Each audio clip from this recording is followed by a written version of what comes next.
Sometimes when I just want to turn off my head, I listen to sports. Sometimes about finance. Some interviews with artists I like. Okay. Do you have any like specific podcasts you watch, or you see? No.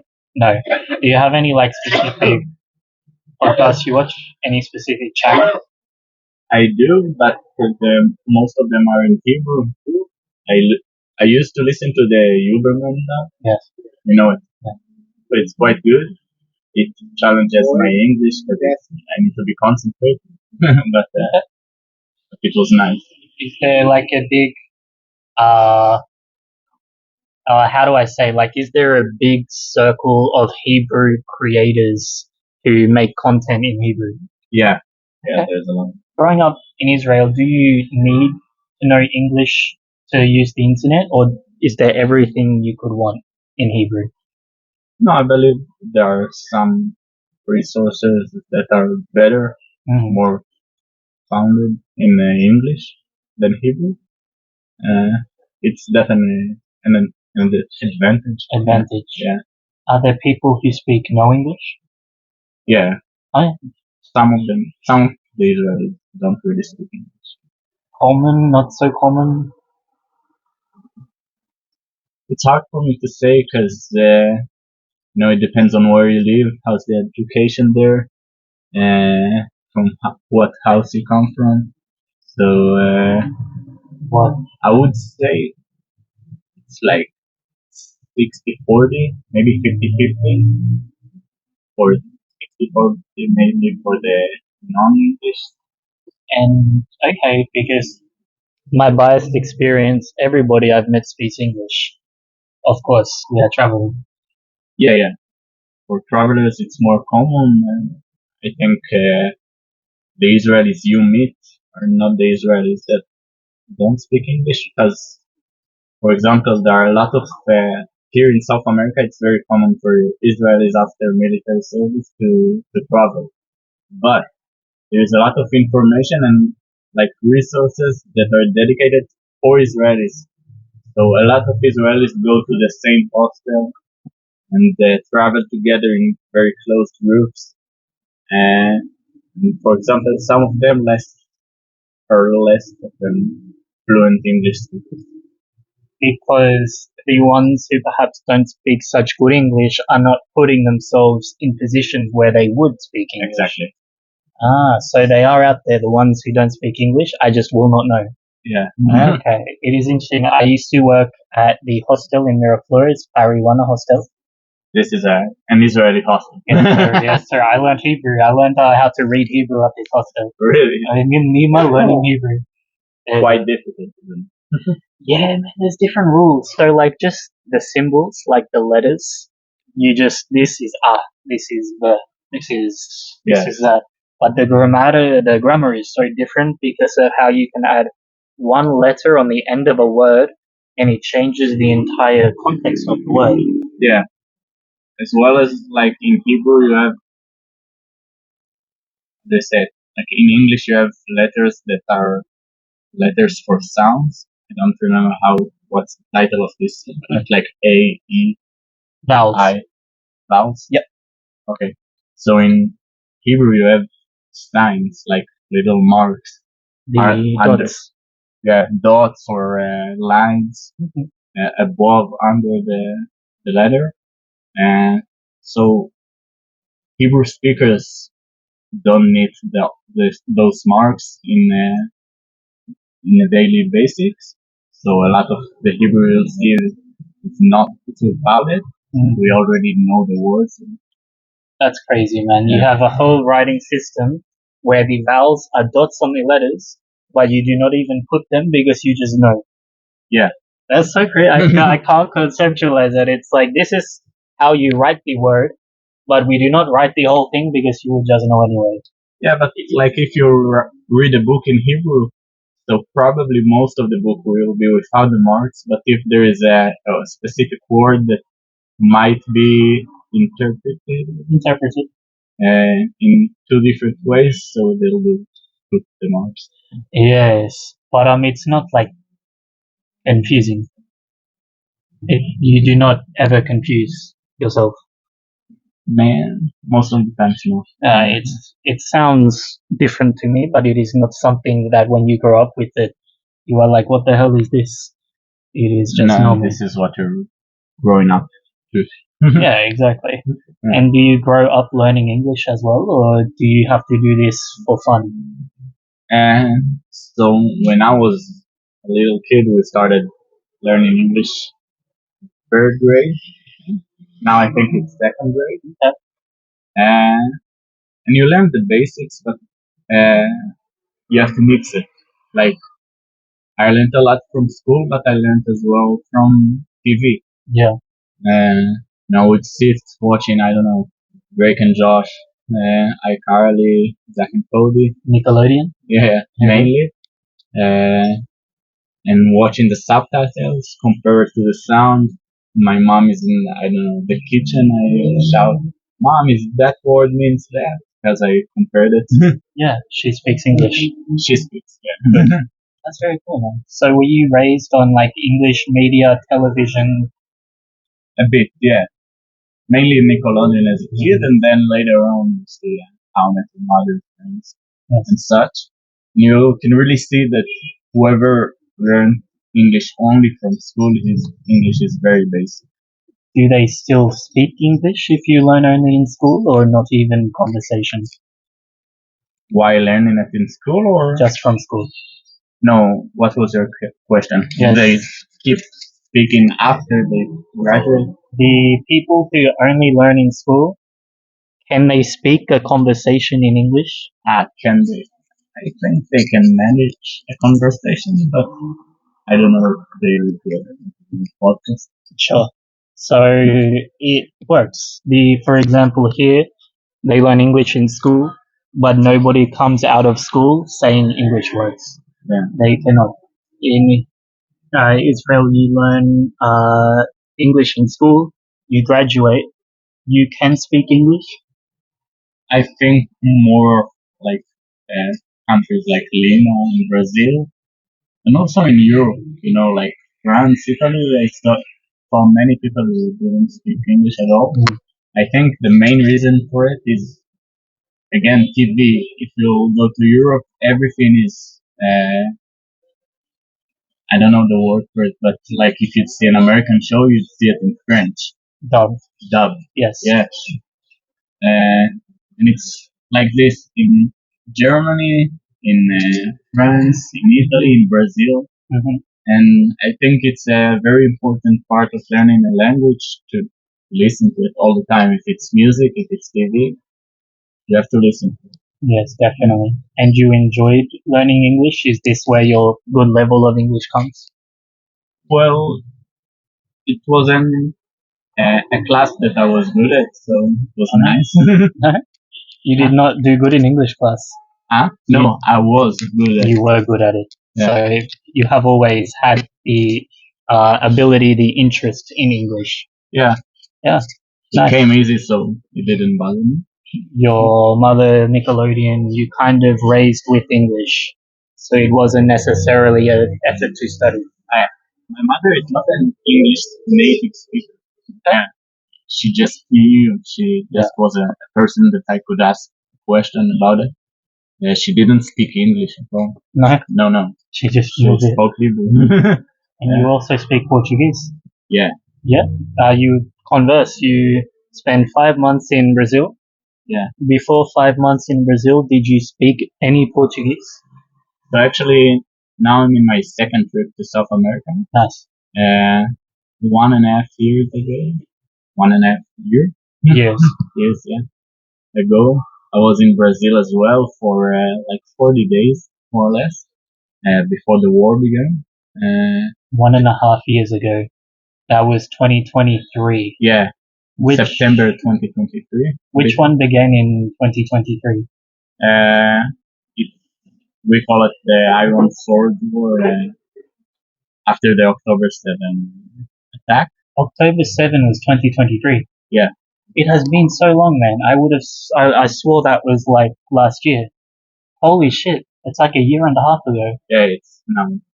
more than 500 days that some of the hostages are still there. From that same day, they are still there. Yeah, I saw many getting released. Are they in a process of releasing, I suppose? Yeah, so there were a couple of bits of deals against the Hamas organization. Uh, at first, it was only elders and children, some, not all, got released, and then a couple of more women and men. I personally avoid all of the news. I don't want to see a single piece of information on the internet regarding this. So I know very little. How many were taken? Were they all taken on that exact October 7 date? Yeah. How many? I think at first it was 236, I think. In one day? In one day. That was only hostages, and there were like 1,200 people murdered, maybe 1,500. That's at this day, yeah. And then now they have released most of them. Yeah, most of them. Some of them we already can confirm that died there. And some we got only their bodies. Some bodies are still there. Do we know how many people are alive and left? I'm not sure, and I don't want to say I'm not sure, man. Definitely. Of course, I don't know. You don't know more than 100, less than 100. Less than 100. Okay. Still captive? Yeah. Yes. Okay. And is there a big effort to get them back, or is this kind of in the whole chaos? It's not the primary focus? Well, the Israeli government and army are always I guess this is the main aim for us as a country, but it's a lot more complicated than that. Yeah, it's too complicated, man. I do not like hearing anything about it if it is not someone who experiences it, because it's so complicated. You can only know one perspective, and if anybody is shouting that perspective, do not yell at me, you know. And on the internet, it is just shouting. So it is too complicated to listen to someone tell you the truth if they are not communicating it clearly. Yeah. People shout whatever they hear on the internet without really investigating stuff deeply. Exactly. I can't blame them that the internet and the media is really misleading. There are a lot of ugly things from both sides. I don't think anyone in Israel would say he wants this war. But it is what it is, and we can't make it pure, you know. It's done. I haven't met a single person, literally not one person, who does not feel upset that it is happening. Not one person who doesn't care, not one person who is happy. Every single, literally, person is, the attitude is, I am upset that it's happening. I do not know a solution, but I must do what I need to do now because it is my life. How often is there a new video of just some guy killing random people on the streets? Yeah. It's not like away. It's not like on the border. It's the street you are local to. It's there. It's your life. I can't imagine it, man. I grew up in Sydney, Australia. Nothing, bro. We are cool. We are chilling on the beach. It is too easy. We have lots to complain about, nothing worth complaining about. I've always been fascinated with different walks of life because my life was so easy. Have you been personally affected by any of the conflict? Yeah, for sure, man. Every one of us served the military. I think on October 7, little are the people who didn't know anyone who were at the party. Yeah. I have a friend that served with me in the army. She was an instructor, uh, like shooting instructor, weapon instructor. She was at the party, not she was already released from the army as a citizen in the party. She was murdered there. I have soldiers that were under my command that were killed at the war, and it's a whole country in a post-trauma situation. There's not one citizen that is not affected by this war. No, it brings you together. It makes you love your family. It makes you love your friends, your family, your neighbors. It is something that inspires anxiety. It is something that inspires strength. How I have no context to understand this. Well, I think each person can take it to different places. You cannot always control it. It's really hard to control your feelings about something this complicated. My brother got injured in the October 7 attack. He was basically at this morning he was in another place, another part of the country, as part of his military service. And when the attack began, his unit jumped there without some of their gear as well, and he fought. He got a bullet in the helmet, uh, a fraction, like A fracture.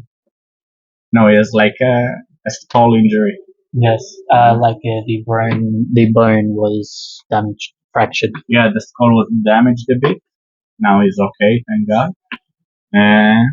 So the war began. I got immediately back to Israel, and we had a lot of family time together, which Yeah. was something I don't know that united us a bit. But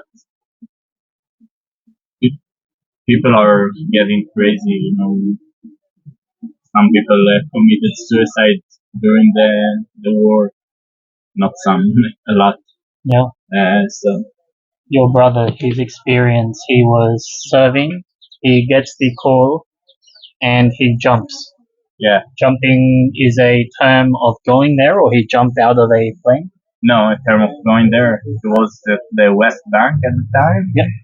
Which is another part of the away from Gaza Strip, and his unit, all of his unit came there, fought in a kibbutz, not in the Gaza territory, in Yes. a kibbutz. Kibbutz, it is like a communist village. Yeah, which was like I don't know, 15 minutes from the Gaza Strip, kibbutz of Jewish people, Yes. and he fought there with his unit. They saved a lot of families, some women soldiers who aren't combat soldiers. And the kibbutz was occupied by the terrorists. Were they attacking? Were they just chilling? It was an attempt to occupy the kibbutz. Fortunately, they didn't make it. Good. So your brother stopped them from arriving? No, they already were there. They entered some house. They entered a military base that was near the kibbutz. And his unit and other units of tanks and other combat units stopped them. Do we know how many there were occupying the kibbutz before your brother arrived? How many terrorists? Correct.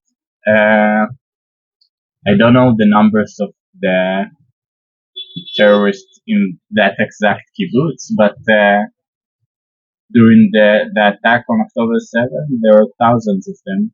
And it wasn't just at the festival, it was a large area which was attacked. It wasn't just that specific spot. Yeah, the first spot that was attacked was the rave, the Nova Festival. But after that, they continued to many kibbutz and Sderot, which is a very large city in Israel terms, Okay. that they got there. So there were many. many events. Yeah, events, yes. And you were in Brazil. I was in Brazil. You were just finishing your service on your travel.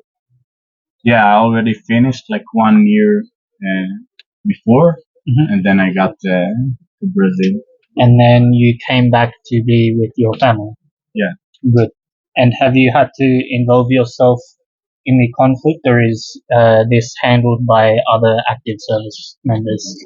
Uh, I served a bit, but many other citizens who were all already fathers to children and 35, 40, 50-year-old men and women served during this war. Fortunately, I didn't have to continue that much. It was only like 2 weeks for me. 2 weeks. So how does that work? Like, do you just go to the local office and say, I want to participate? Is it mandatory for those 2 weeks? I say I am in my house. I have traveled. I am chilling. I am okay. I see the news and I am like, I need to support my family, my neighbors, my friends. How do you approach to participate? So it depends. For some, mainly men, but also women, mainly combat soldiers, the service is mandatory. Like after you finished your ordinary service of 2 years and 8 months for men, after that, if you're a combat soldier and there is an emergency, so it's mandatory for you to come back. Even when it's not an emergency, people serve like, I don't know, from 2 weeks to 2 months, sometimes if they want more per year, until they're 40. Until they're 40. Yeah, So it's like you're always on standby, on call. yeah, And in the case that it's needed, they are always able to call you back up to service. yeah, Okay. And have you returned to service for 2 weeks? yeah. And were you active or were you in a different position because it was only 2 weeks? Well, in general, my, let's say, class, I don't know, the people that recruited with me back in the days before the war, uh, they didn't have a part yet in the let's say division of people who serve after the ordinary service, How so? because we were only getting out of the army now, so we have like a year without really serving if not needed. So we didn't really have a unit, a division. You understand? You were not actually, you have to be part of a unit. You have to be part of a group, of a formation. Yeah, Of course, you can't just join a random unit. yeah. Once you finish the army, you get uh, new staff, a new unit, a new whatever. And we yet didn't have this unit, you know. So instead of like you go to the office and say, put me in, chief, they will organize a unit that you will be formed a part of. Yeah. During the war, the beginning of the war, many units were created. Yes. But at the beginning, all of my, let's say, classmates, I don't know how to say it. Yeah. I don't either. They didn't have a specific unit to be in. Okay. And because you finish high school, I had a friend tell me this story. You get on the bus, you go arrive, you line up, all of you who just graduated, and then they call out a number. You have a number, Yeah. and then, or in his case, number prison guard. That is how it works essentially. Prison guard. That was his position. That was his job at the army. Yes. Okay. Is that how it happens? You get on the bus, they take you to a field or something, and they read out numbers and rolls? Yes, so most of the soldiers know their role before the day they join the army. There is like this tests and stuff you do while you're in high school.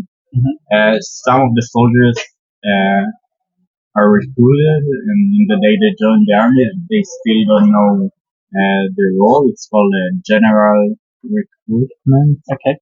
Uh, and only after like I don't know, a few weeks they know their path. But yes, you're arriving the recruiting base. They call you your name and your number, and you get on a bus with shorts and flip flops, but with your hair cut in. And then you go to some room. They give you the uniforms. And then you are in. Yeah, you're in. How did you feel on the bus to the recruitment center? It was quite exciting. Yeah. Yeah, I don't know. Cool. And did you get to choose your position? Yeah, when I was in high school, so I had some tests for some units, and I already knew where I'm going to. Good. It's in the last year of high school where they will organize. It's like a day you turn up and they are like putting your preference from 1 to 3, or you did tests? Yeah, you have like medical tests, so they can see if you can be a combat soldier or you need to work in an office.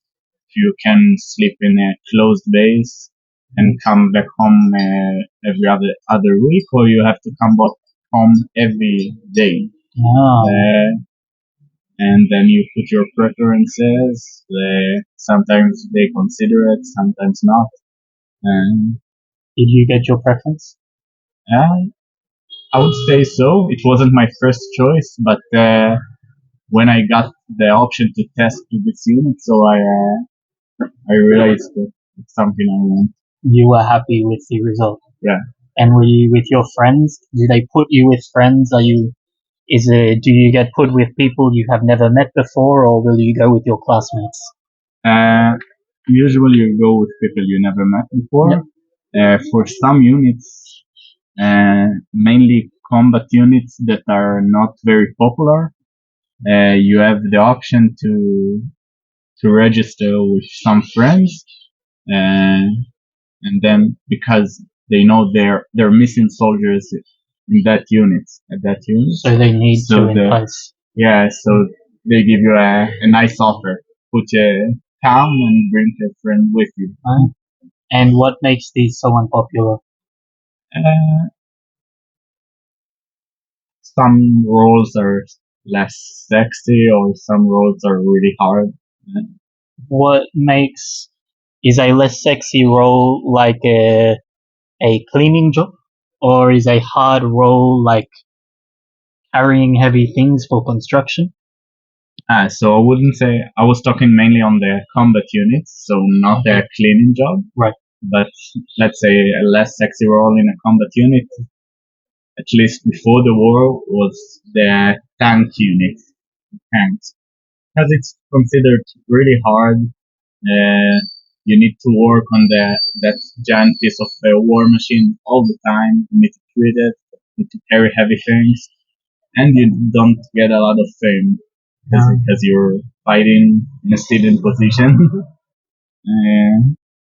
And it's much sexier to be the guy in the special unit with a nice gun. So is that true? Is it like it's cooler to be the commando with the cool gun instead of in a tank where you are with a piece of machinery that's always breaking? Yeah, Like cooler. it's cooler. It's Yeah, considered cooler, but for some it is. yeah. And then a hard role is a more dangerous role, or just like fuck, I don't want to be here. This is shit. What makes a role hard? I think some roles can be hard for one and easy to another. And every role has its hard parts and easier. I don't know. Definitely. What are some of the least popular roles? So tank. Nobody wants to be in a tank. And most of the people don't want. What else do most people not want? So there are the combat units where like the ordinary, regular combat units, and there are like higher elite units, so the less popular was the ordinary. Yeah. And it the reason is what they're doing during peacetime. Okay. So like you have elite units, so they'll do more interesting stuff during peacetime, and there are the ordinary units who will I know stand in the border and wait for something to happen.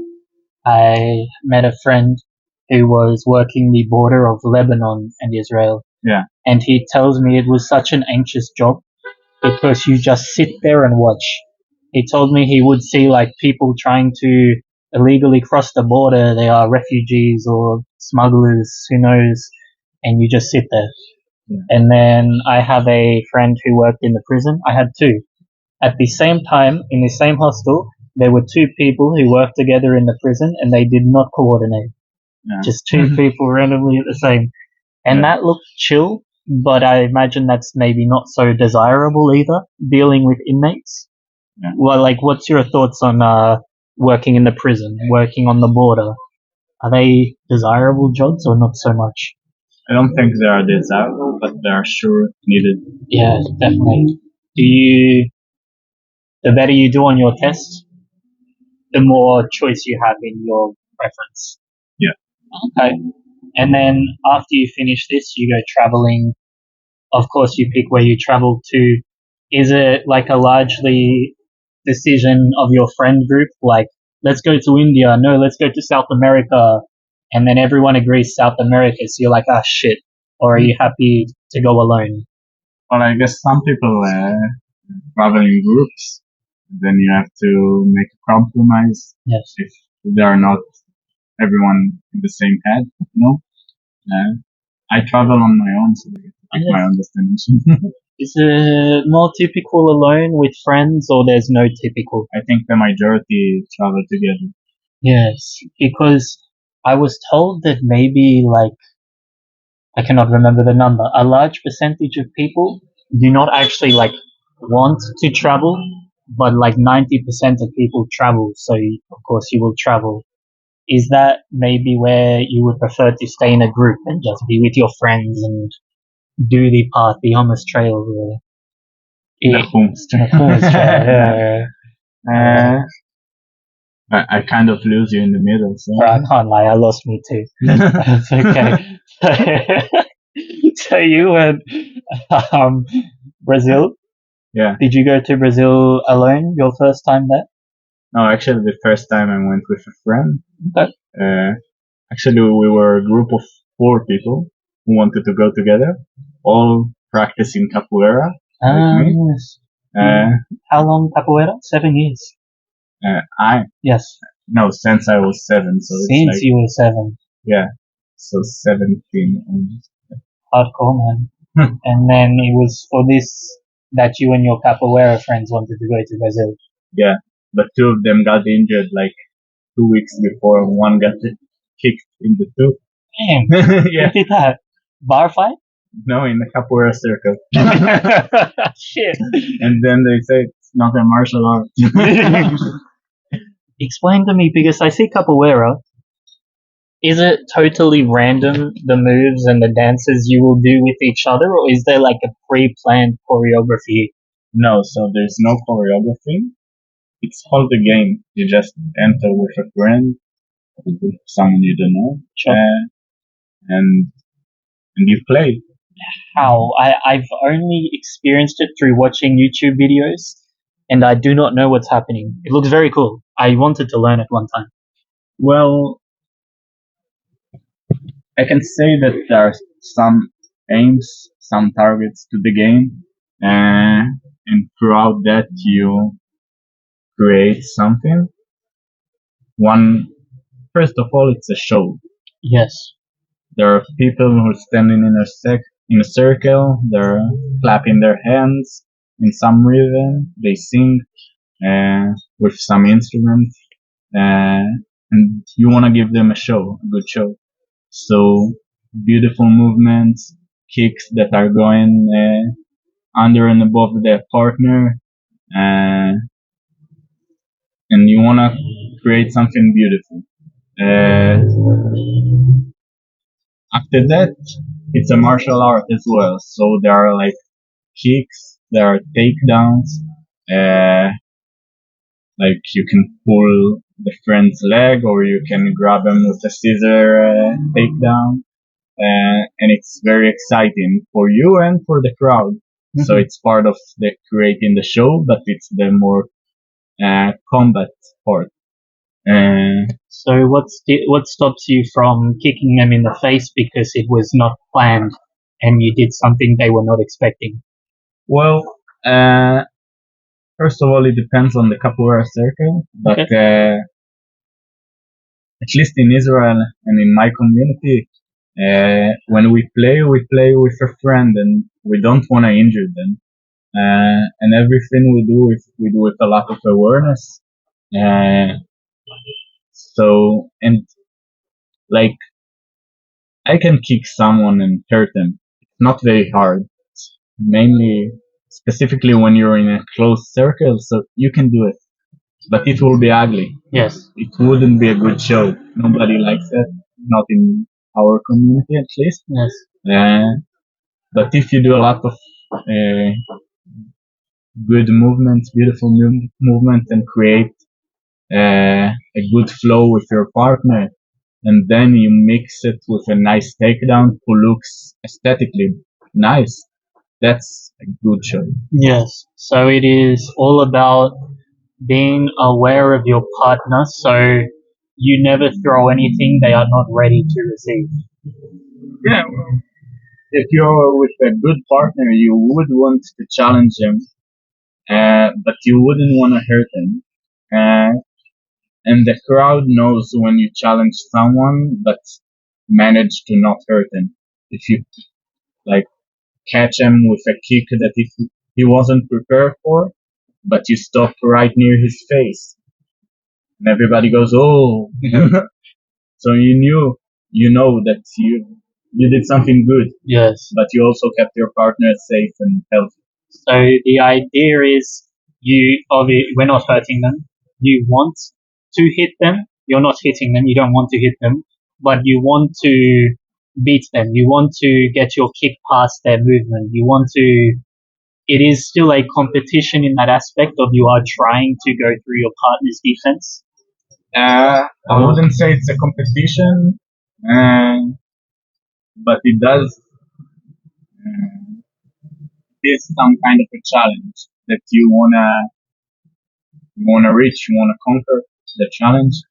Uh, yeah, it's not like it's not a game that's ended and someone climbs, he's the winner, he's the loser. It's not like that. If you manage to get in the circle with a partner and get everyone enjoyed and excited, enthusiastic, so It is everybody wins. Yeah. purely fun and performance. There is a competitive aspect, but it is not a competitive dance.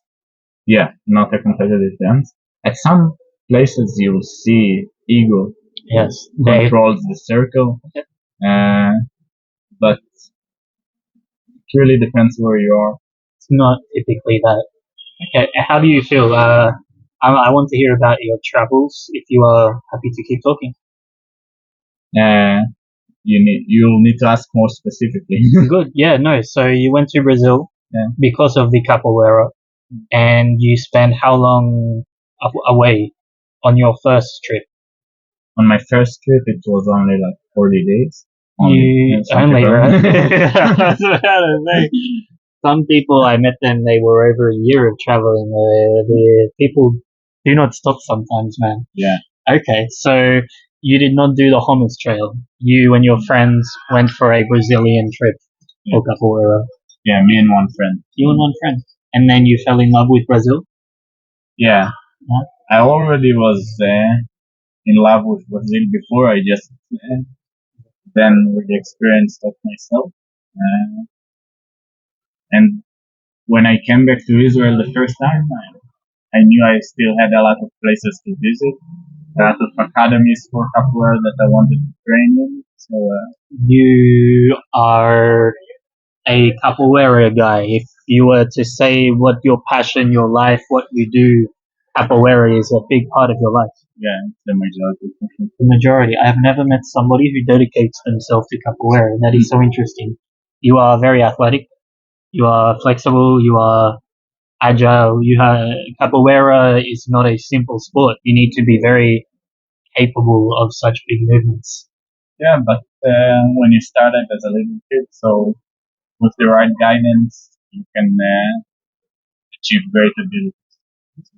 So you started at 7. You did not have to learn the awkward movements. You literally grew into the awkward movements. They are natural to you.